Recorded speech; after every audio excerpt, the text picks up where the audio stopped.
Hey everyone, welcome to another episode of the Texas Outlaw Running Talk Show. This is your host, Briston Rains. Wait, what? Sorry. Oh, okay. I'm a trail and ultra marathon runner primarily. That's kind of my thing. Joining me is my beautiful co-host slash wife. Carley Rains, and I am a road runner and former NCAA. No. Come on. Babe, you're a hobby 5K runner. Bull crap. What? Babe. What are you? How would you describe yourself as a runner? Actually, I would describe myself right now as like hybrid. Like I really like the hybrid athletes who like really focus on strength, but they also focus on running. So I'm a hybrid then. Kind of. I mean, you like ultras, though. I feel like Okay. hybrid athletes, the max that they go, they really like the marathon. Now, I've never ran a marathon, so I can't tell you. But I have ran half marathon. Well, listen, Carly is primarily, if she's going to do a race, she's going to do a road race. I'm going to do a road race. And then it's probably going to be a 5K or 10K. Right now. With where I'm at. Right. Yes. Yeah. Okay. Today is also our anniversary that we're recording this. Yeah, it's our 3-year anniversary. We've been together for 1,000 something days. We've been married. Married. Yeah, we've been married. So that's run with endurance. That's enduring. Wow. I'm glad our marriage is enduring and not just easy going. Hey, it's good endurance. It's like in that race where it hurts, but it's a good hurt, you know? Like it feels good. Like you're pushing yourself. There's hurt in our marriage? I mean, sometimes we get in tiffs and there's tension. Okay. It's like racing up a hill, you know? Right. Our marriage isn't perfect. Well, yeah, I know, but Yeah. is it generally great though? Yes. Okay. Yes. All right, we're good. I was gonna be concerned here. This is gonna be an interesting podcast if it was the other way around. All right, so we just got back from Glen Rose, Texas, hosting the Night Claw. Our race director for that race, Asher, was the one who was in charge of that event. We came in and I helped.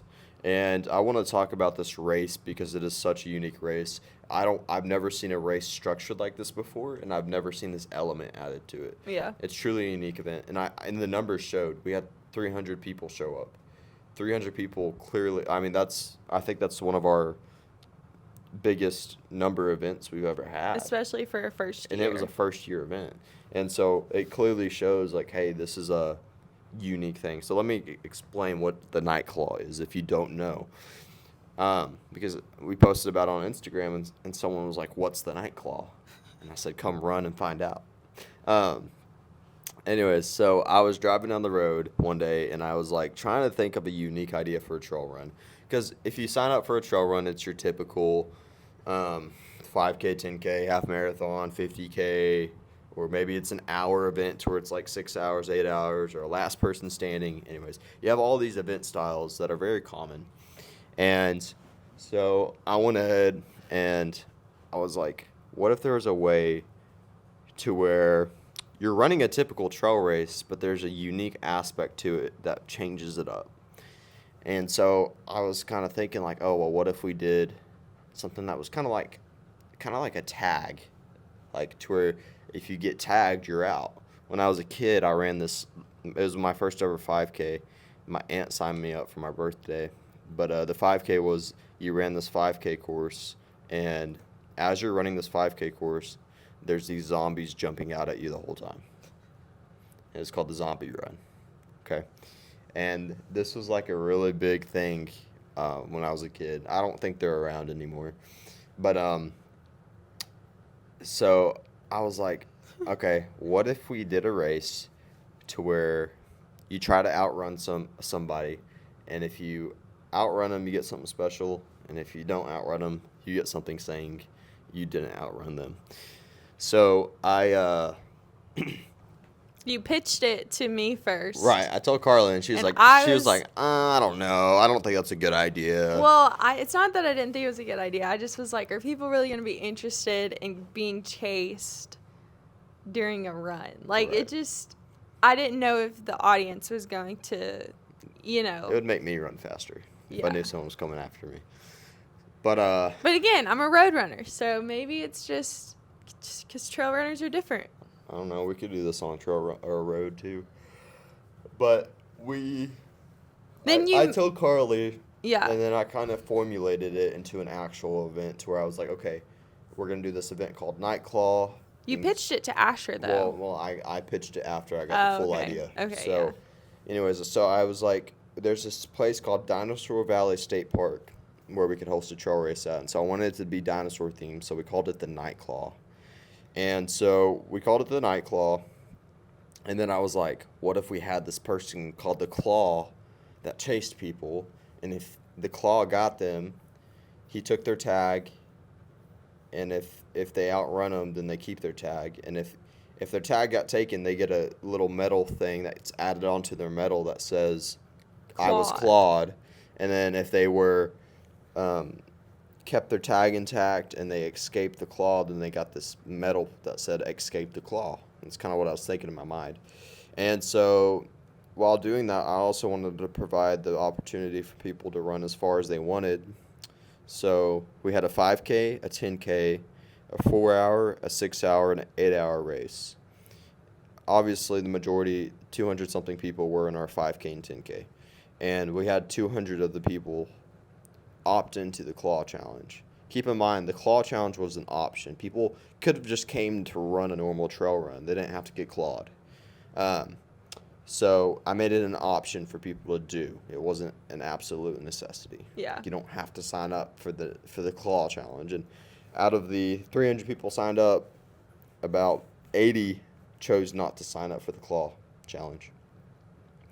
So anyways, I get this idea, full idea, and then I tell Asher.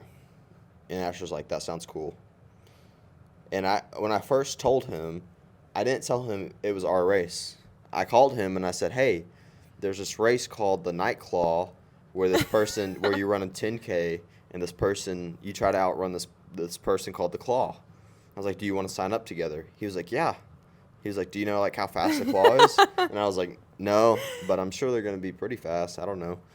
And so he's like, yeah, let's sign up. And I said, well, what if I told you we're the ones doing that race? And then he was like, oh, it's a cool idea.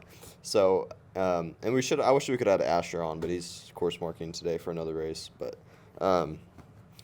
to talk to Asher about this. But anyway, so I told Asher, we ended up getting the race together. And then Philip Sebastiani out of Canyon, Texas. He's a some great runner. Well, he has an actual specific title now. I think he's a national champion in the 24-hour distance is what his title is. I could get that a little mixed up, but he ran 24 hours, a 24-hour event, and ran over like 100-something miles. And it made him like a world-class. Record holder. No, not a world record holder. Oh. No. No? No. No, it was like basically, I don't know how to explain it. Sorry, Philip, if you're listening. But anyways, this guy's fast, and he runs far. He can run really fast for a really long time. So he reaches out and said, hey, I want to be the Claw. And I said, all right, we're going to make you the Claw. So what we ended up doing is we got him a dinosaur hat, a dinosaur tail, and then we got him some like glow-in-the-dark like gear that flashes in the dark. And then the cool little touch I added is I got him a little speaker that he could put in or attach to his body while he was running. And the little speaker was playing like scary dinosaur sounds the whole time. So it was like... So let me encapsulate the experience for the runners here. So it's nighttime. This is a nighttime trail run race. Trail run. Okay. It's a nighttime on the trails, and you're running through the woods by yourself in the dark. In the middle of nowhere. And you hear... coming up behind you. Okay, that's the experience people got, and they loved it. But anyways, it's like literal Jurassic Park going on. Yeah, and Jurassic Park the movie actually came out. I guess they made a second one. I don't know, but it came out the same day as our event. Wow. So that's really cool. People had a full experience. They came. They went to Dinosaur Valley State Park. They did the tourist stuff there. They watched the movie, and then they came and ran our race. Wow, that's really cool. Yeah, it was cool. It was a full dinosaur day. But anyways, so the day of the race comes, and we kick everybody off. And this is the first time this has ever happened. But we go ahead and start the 5K and the 10K. And it's like 220 people or something. It's a big mass start. And the trail they were going on was pretty wide. I mean, it was like as big as a four-wheeler trail. And everybody starts the race, and then I look over, and like people are standing stopped, like completely still. And what happened was that so many people went all at once. It clogged the trail at the start, and instead of people just like running through the trail and over the grass, they all narrowed in on the super tight trail, and it was clogged. And so people started the race, but then they were walking, and like there were people completely stopped, waiting for the people ahead to pass. Oh my gosh! And they probably stood there for a few minutes. And I've never seen that before. So anyways, Asher and I made the decision next year when we do this event, we're going to start it in a field and give people plenty of time to get ahead, spread out, before it narrows down into a trail. It kind of reminds me of, like, the cross-country meets in high school and college, how you start out in a super wide field, and the fast people go ahead, and then it narrows down. Yeah, so anyways, that was the first time at a trail race we've ever started a race, and it'd be so many people that it's like the trails, people are stopped standing there waiting for 100 people ahead to get through. So. I know for the Boston Marathon, they did heats. Yeah, so I mean, this race isn't big enough to do heats. Okay. Honestly. And that's a whole nother level of complication, because then it includes pace times and all that. So. Yeah. Anyway, so that was the first time I've ever seen that. But that was cool. So we ended up releasing the claw a little later than we said we would, just because of that clog in the line. So the claw was supposed to leave 5 minutes after the start. We ended up letting the claw leave 10 minutes after the start. And how many people did he catch? Well, so he came in, and he had this bag that we gave him with all the tags, claw tags. And how we did that is everybody wore a claw tag on their back, and he would run up behind them and take the tag off. Yeah. That's how that worked. And we gave people permission to hide from him, and people did. People hid from him, and they actually escaped. Wow. Because Philip, when he came in, he told me, he said, yeah, there were people that like shot off in the woods hiding from me. Oh my God. And he was like, I just let him go. But he came in, and I think I counted 50 tags that he had gotten. That first round. First loop. And the first loop he did was the 5K loop, too. So then he went out again and did another loop. Which is the 10K. The 10K loop, yeah. He went and did that one, and he ended up getting a total of, I think, 67 tags. Wow. 67 tags. And so I think originally I said 100 or 200 people signed up for the claw challenge. But now that I think about it, we had about 200. Yeah.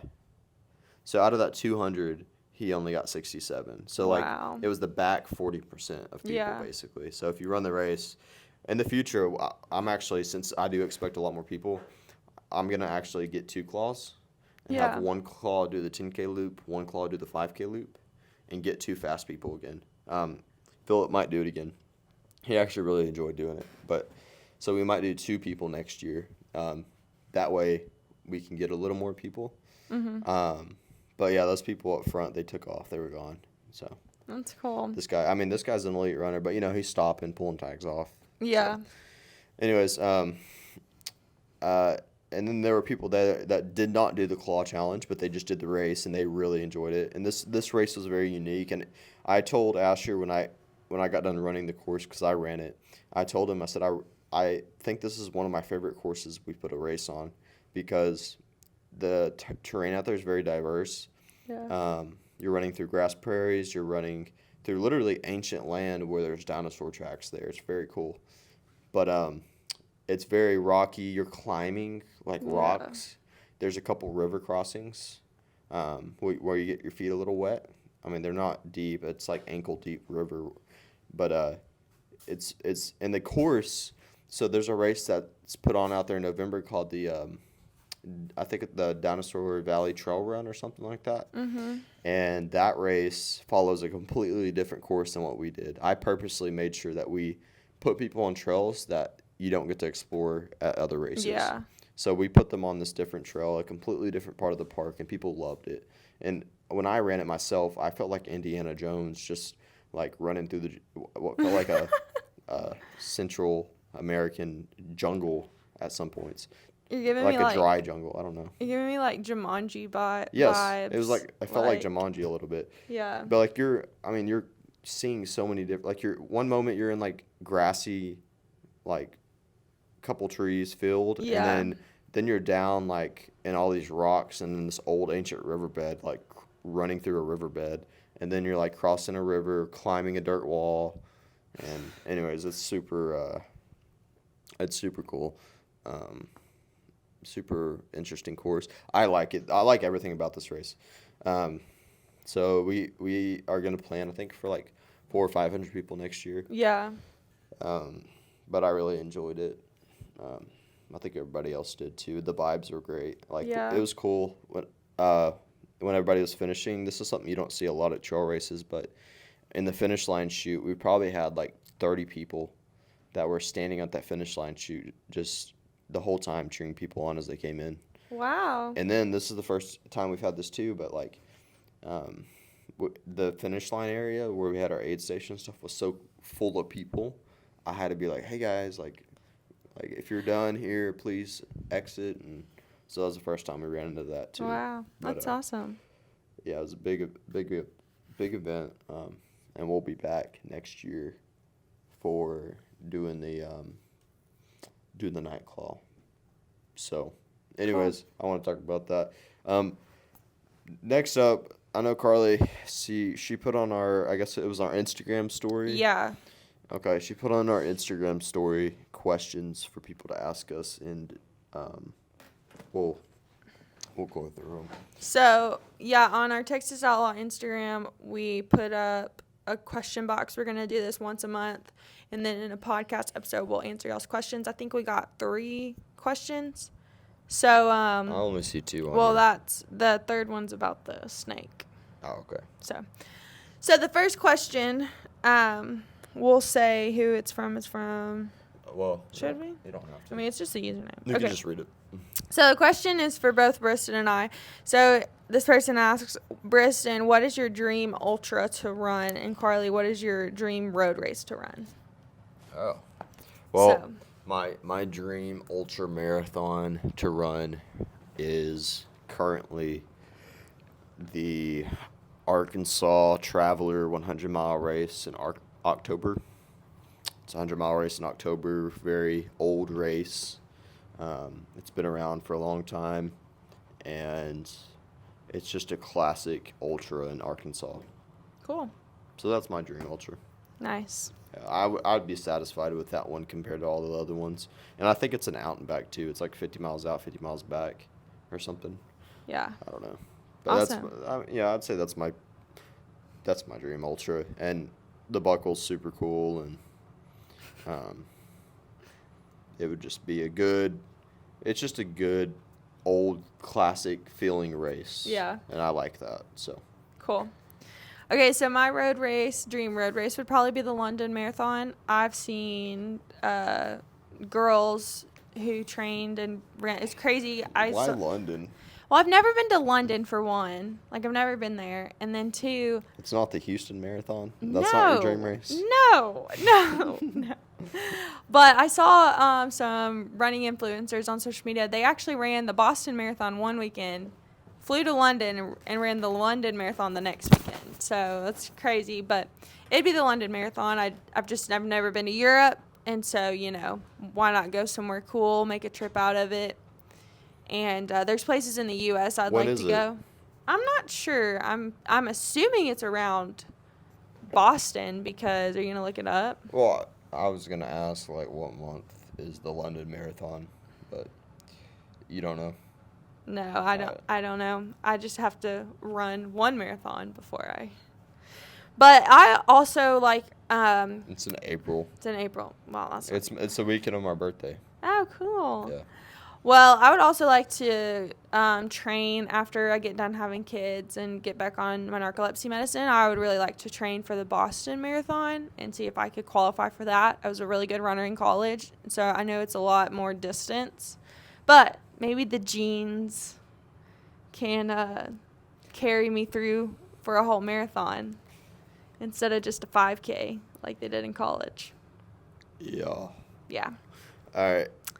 Next question. What's the next one? So the next question is, when building for a 100-mile race, which do you feel is more important, volume or intensity? And before you answer that question, maybe define what volume versus intensity is. 100-mile race. What's more important? What's more important, volume or intensity? To me, when they're talking about Okay, volume, is they're talking about mileage. Oh, I got this. Oh, okay. I'm pretty sure it's a question for me. No, it's a question. I'm answering it too. Well, you don't know much about ultras. But I know about training.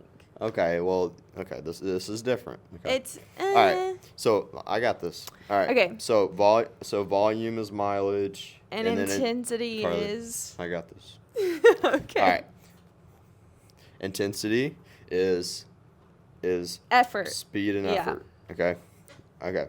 So I would say if you're going to train for a big ultra marathon race, your priority needs to be 80% volume, 20% intensity, or maybe even 90% volume and 10% intensity. Practically, what does that look like? Okay, if you're training for a 100-mile race, you probably need to run like 100 miles a week or 70 miles a week. So, you're probably going to be running 10 to 15 miles per day, and you need to throw in there once a week some hill training. Yes. And I recommend hill training for anybody, whether you want to run a fast 5K or you want to run a 100-mile ultra marathon, whatever. I encourage everybody once a week to throw in some hill elevation training and repeats. Here's why. Okay. Whenever I was living in training in Fayetteville, Arkansas one summer when I was in college running, we went to Fayetteville, Arkansas, and lived there for a few months during the summer. And once a week, I would go, well, really every day I'd run over these big hills there just because you couldn't get away from them. You had to run up them. But once a week, I would go to this mountain called Mount Sequoia, and it was a 600-foot hill/mountain, and it was a 4-mile loop. So I'd run 4 miles to get 600 feet of elevation gain. And so, or maybe it was 2 miles. I don't remember. But it was straight up. So I would run up this thing, and the whole time I'm going up, I'm breathing extremely hard, but my pace is only like 20-minute mile pace. But I'm breathing extremely hard. My legs are hurting. I'd get to the top, run back down, do it again. One time I did it for 20 miles straight. I just kept running the loop for 20 miles. It took me like 5 or 6 hours. But that same summer, I went and ran a 5K, and I think I ran the fastest 5K of my life, not with any speed training at all, but with just mileage and hill repeats. And I ran the fastest 5K of my life, and here's why. When you are training on a hill, and you're doing hill repeats like I did, to where you're just going straight up as hard as you can, then you're coming back down, and then going straight up as hard as you can, what you're doing is, number one, you're building strength in your legs, in your quads, and in your hamstrings. But also, you're building your air volume of your air intake you can take in your lungs, and your lungs are getting stronger and better with using air, aka your VO2 max, okay? So you're breathing hard, you're laboring, that's helping make it to where you can breathe hard for longer periods of time, and you're also building strength in your legs. And if you do those two things, then you're going to be a very fast runner. And I recommend doing hill repeats over intervals any day. I would say I would recommend going and doing a hill workout repeat over doing 400 repeats on a track, for example. So if you're doing a 100-mile ultramarathon race, once or twice a week, go do some hill loops or repeats or training. And then if you live in a flat area, you can always find a little hill somewhere. or you can also find a parking garage or something. But That's a good idea. there's always parking ways to garage. find elevation. And yes, it's monotonous. Like, throw in a podcast, throw on some music, get ready to run for a couple hours. And you're going to go and do the same loop over and over and over again. But that's okay. And then just do the rest mileage, do pretty big mileage. So, but definitely prioritize volume, because if you just do straight up intensity with no volume, you're going to get destroyed. Yes. But if you do all volume and no intensity, you'll still be okay. Yeah. So. Yeah. That's really good. That's what I got. That's it. That's really good. That's really good. I think we sometimes, don't think about how important mileage is compared to speed when By you're the way, training for a race. For liability reasons, I am not a fitness professional. I did not study this stuff in school. No, you didn't study it. I just read books. But you have done it. I've read books and I've done it. Yeah. Because, when we were in high school, we focused a lot on, speed for cross country, and we didn't do as much mileage as we should have done. And, we qualified for state, but, my PR was a 13:06, 13-minute 06, 2 mile. All my long-distance runners out there, listen. Speed kills, okay? Speed kills. What? Speed kills. What does that mean? If all you do is just speed training, Oh, it's going to kill you when you go do a big race. Yeah. And then, so that was in high school. We, I think the longest we ever ran was 3 miles. And that was our long run. And then we get to college, and my mileage goes from 3 miles. Now I'm running a 10-mile long run, 8 to 10-mile long run. It's a lot different. We only did a couple speed workouts per week, maybe. And our coach made sure we had a really good base before we started doing speed. And literally my junior year, so 3 or 4 years later, I went from a 13:06 2 mile to 11:30 2 mile in practice. Well, you got to tell Briston. people what that is. If you say 11:32 mile, not everybody knows how fast that is. So basically, for at least 2A, because we were a 2A school. Listen, okay, 11:32 mile pace is a 5:45 per mile per pace mile, for 2 miles. For 2 miles. Okay. Yeah. So when I was at my prime in college, that would be my average. I remember looking at my watch and being I'm running 5:50. How am I running 5:50 right now? But you just have to trust your training and your nutrition and sleep. This could be a whole podcast episode. Nutrition, sleep, and your training. But anyways. So mileage. What's the third question? Okay. So the third question is a pretty interesting question. The third question was asking if someone really got bit by a snake at our Longview summer trail runs. All right. So I was standing at the finish line, and somebody runs up to me and says, "Hey, there's a guy that got bit by a copperhead." Which is a very bad snake to get bit by. Anyway, so I was like, okay. And I was like, is he coming? And she was like, yeah, he's walking this way. I said, okay. So I call EMS, and then the guy shows up, and he's like, yeah, I got bit by a copperhead. I saw it. It bit me on my foot. And he came in, and he wrapped his ankle up really tight, kind of to stop blood flow to it, which, by the way, you're not supposed to do that. And then he elevated his feet, which, by the way, you're not supposed to do that. Anyways, 5 minutes. Why? Just the doctors say that's not good to do. Okay. I knew he'd be fine, though. And just for anybody out there, I took my wilderness first aid certificate a couple years ago. And basically, wilderness first aid, one thing I learned is that if you get bit by a poisonous snake, most of all the time you're going to be okay as long as you get your anti-venom, which you can get at the hospital. So anyways, I knew this guy was going to be okay because we were in town. He was going to be able to get anti-venom. So we ambulance shows up. They take care of him. They take him in the ambulance to the hospital. And then... But before this, he tells you... Oh, okay. Well, I don't want to share all this guy's personal information. Okay, well, they don't know who it is, though. All right, okay. But... yeah, I mean, he told me, though, that I was kind of joking with him. I was like, have you ever got bit by a snake before? And he said, yeah. He said, I was doing, 100-mile something in Arizona and got bit by a rattlesnake on his hand. My God. This guy got bit by 2 snakes. So this was his second rodeo. So he was honestly super calm and chill the whole time, though. Yeah. He was like cracking jokes. Yeah. But the thing is we had 200 runners run, and they're doing multiple loops. So you're having 200 people, and probably half of them are doing multiple loops. And so there's one person on the same trail gets bit by a snake. It's just...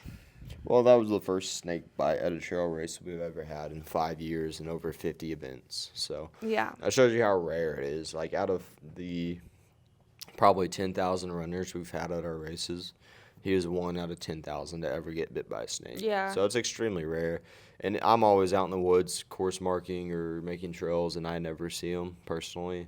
I might occasionally run into one. Okay.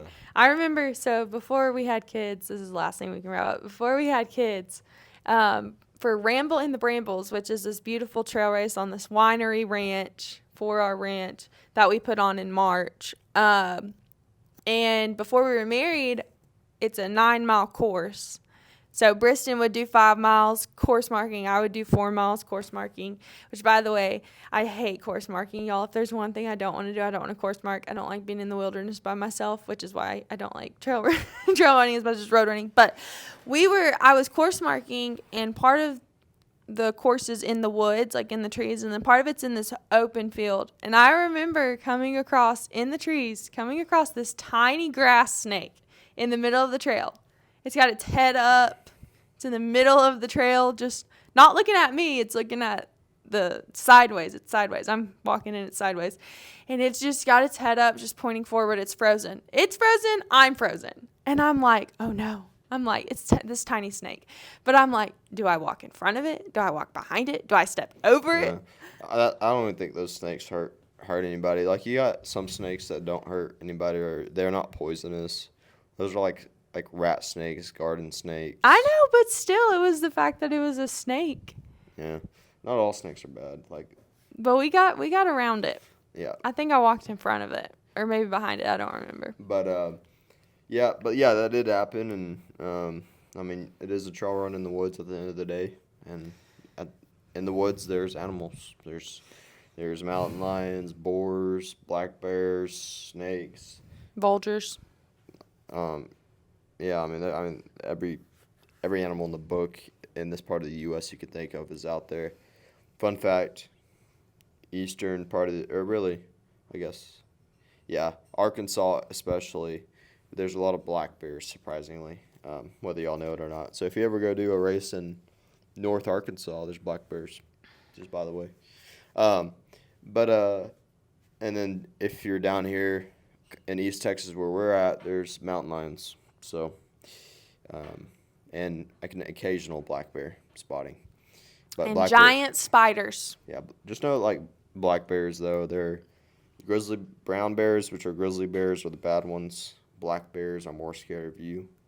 But anyways, we're just about all out of time. Thank y'all for listening to this episode. If you want to support, you can just leave a 5-star review on what you're listening on, and then you can share it with a friend that you think would enjoy it. So those are the 2 things we ask you to do if you want to support. Carly? If you have a running question or a funny story or an accomplishment that you would like to share, you can email us at texasoutlawnrunning@gmail.com, and your story just might be on one of our episodes. Yep. So, all right, we're going to see y'all on the next episode of the Texas Outlaw Running Talk Show. See y'all then.